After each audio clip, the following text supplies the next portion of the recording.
چجوره؟ افتضا خیلی شوره، یه ذره گوشت میریختی نخور میگیری اوره. خوب کرد و حرف مفزد آبجی چه بیشعوره.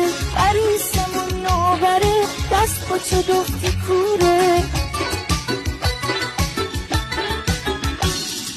با صدای طلاقاش دل تو سینم میلرزه. دل با پسید قشنگه زنت مخ نمیارزه. خواهر شوهر همینه همش بهت میرینه.